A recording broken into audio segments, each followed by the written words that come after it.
सुप्रभात विद्यार्थी मित्रों, कैसे हैं आप सब। तो देखिए, कल हमने स्वास्थ्य संपदा ये जो गांधी जी ने पत्र लिखा है इसका एक भाग देखा था। आज हम देखेंगे कि गांधी जी ने आगे क्या बताया है। नहीं, ऐसी ही स्थिति में दूसरों को भी ऐसा खाना खिलाया जा सके तो खिलाना चाहिए। मेरी दृष्टि से जितने गेहूँ मिलते हैं उतने खाने की ज़रूरत नहीं। गुड़ को बिल्कुल छोड़ देना उचित मानता हूँ। तुम्हारे शरीर को गुड़ की ज़रा भी आवश्यकता नहीं, तो तुम्हारा जो शरीर है उसके लिए गुड़ की बिल्कुल भी आवश्यकता नहीं है। तुम्हें गुड़ को बिल्कुल ही छोड़ देना है। तो यहाँ पर गांधी जी ने आहार के बारे में बताया है कि हमारे भोजन में गुड़ बिल्कुल भी होना नहीं चाहिए। इसके बदले यानी कि गुड़ के बदले क्या खाना चाहिए, तो शुद्ध शहद लेना अधिक है। तो गुड़ के बदले क्या शहद लेना बहुत ही अच्छा है। परंतु जब तक मीठे फल मिल सकते हैं उसकी भी ज़रूरत नहीं। लेकिन जब तक मीठे फल तुम्हें मिलते हैं तब तक तुम क्या करो, मीठे फल ही खाओ। गुड़ की भी और शहद के भी कोई आवश्यकता नहीं। दूध की मात्रा बढ़ाना अच्छा है। तुम्हारे लिए क्या अच्छा है, तो दूध की मात्रा बढ़ाना अच्छा है। जैतून के तेल की जगह मक्खन लेते हो या यही ठीक है। तो जो तेल की जगह तुम मक्खन लेते हो तो वही क्या है, ठीक है। मक्खन में जो विटामिन होते हैं वे जैतून के तेल में नहीं होते। साग में हरी भरी सब्जी होनी चाहिए। आलू वगैरह लगभग रोटी का स्थान लेते हैं। इनमें स्टार्च होता है। तो देखिए यहाँ पर क्या बताया गया है कि तुम तेल की जगह क्या खा लो, मक्खन खा लो। और वह क्या है, मक्खन तुम्हारी सेहत के लिए, ये जो जमुना लाल है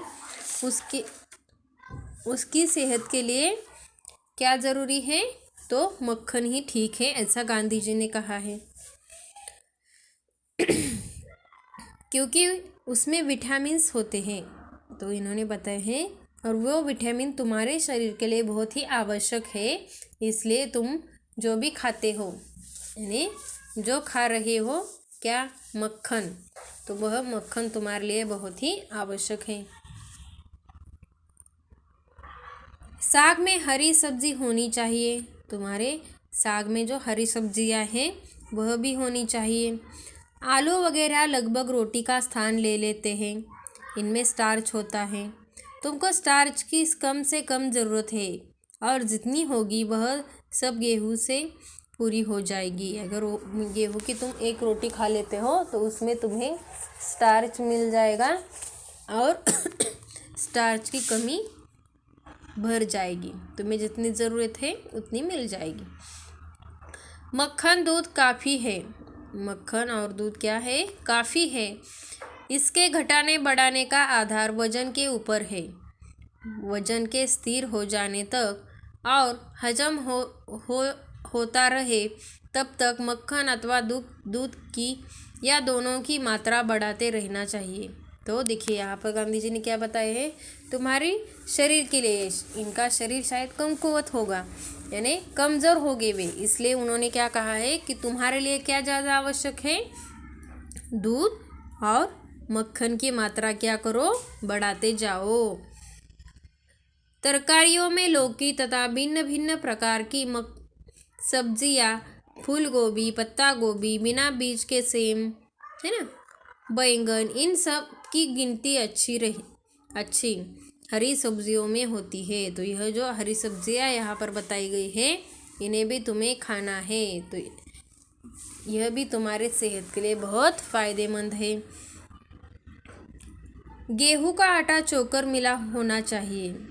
यदि गेहूं बिल्कुल साफ करके पीसा गया हो तो उसका कोई अंश फेंकना नहीं चाहिए, है ना। तो गेहूं को अगर अच्छी तरह से साफ कर दिया है तो उसे क्या करना है, बिना छाने ही उसकी रोटी क्या करनी चाहिए, खानी चाहिए।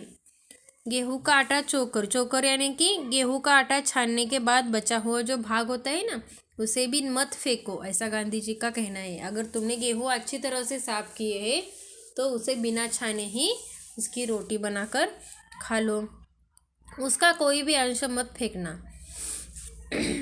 फल में अब देखो गांधी जी ने अब बताया है, यहाँ तक बताया कि सब्जियाँ कौन सी खानी चाहिए, कौन सा तेल खाना चाहिए, नहीं खाना चाहिए। अब यहाँ पर गांधी जी हमें क्या बता रहे हैं कि फलों के बारे में, कौन कौन से फल खाने चाहिए, कब खाने चाहिए। फल में ताज़े अंगूर, मौसम्बी, संतरा, अनार, सेब, अनानास लेने योग्य है, तो यह खाना हमारे लिए योग्य है।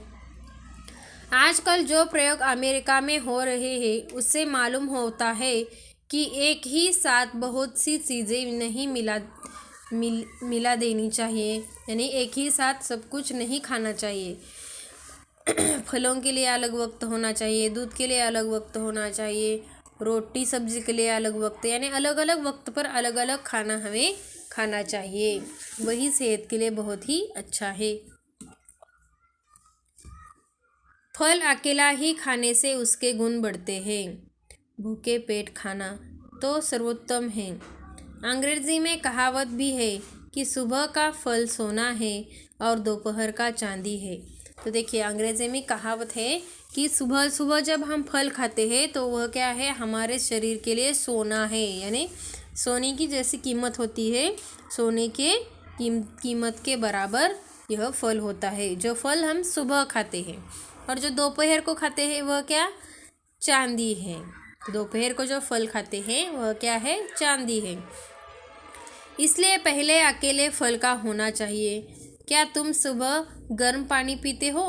सुबह गर्म पानी पियो तो हर्ज नहीं, तुमको 24 घंटे खुली हवा में रहने की इजाज़त मिल सकती हो तो लेनी चाहिए। तो अब क्या बताया है गांधी जी ने कि तुम्हें खुली हवा में अगर रहने की इजाज़त हो तो तुम खुली हवा में ज़्यादा से ज़्यादा रहना। और क्या करना, गर्म पानी पीना। सुबह क्या करो, तुम थोड़ा सा गर्म पानी पी लो। खुली हवा में रोज़ धीरे धीरे प्राणायाम कर सको तो अच्छा है। रात की सर्दी से डरने की बिल्कुल ज़रूरत नहीं। कंबल गले तक अच्छी तरह ओढ़ लिया हो और सिर तथा कान पर कपड़ा लपेट लिया हो तो फिर कोई हानि नहीं है। 24 घंटे शुद्ध हवा से हवा श्वास के लिए फेफड़ों में जाए, यह अति आवश्यक है। तो देखिए यहाँ पर क्या बताया है गांधी जी ने कि सुबह सुबह तुम्हें क्या करना है, रात की सर्दी से डरने की तुम्हें ज़रूरत नहीं, कंबल को गले तक ओढ़ लो और क्या करो, कान पर कपड़ा लपेट लो और 24 घंटे तुम्हें जितनी शुद्ध हवा मिल सके, तुम्हारे शरीर के लिए जितनी शुद्ध हवा मिल सके उतनी शुद्ध हवा को तुम क्या करो, ले लो। और अपने फेफड़ों के लिए क्या आवश्यक होता है, तो शुद्ध हवा ही आवश्यक होती है। तो सुबह की धूप सहन हो सके तो इस तरह शरीर को खुली हवा में जितना खुला रख सको उतना रखना चाहिए।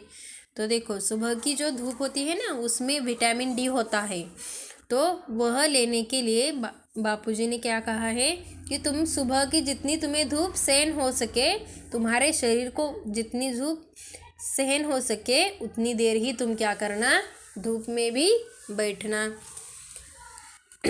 माधव जी की गाड़ी तो ठीक चल रही है, वह जो साथी रहते हैं और आवे सो हम तीनों का यथायोग आशीर्वाद पावे। तो वह क्या कह रहे हैं कि हम सबका आपको आशीर्वाद पावे, आप सबको आशीर्वाद मिल जाएंगे, बापू के आशीर्वाद। धन्यवाद।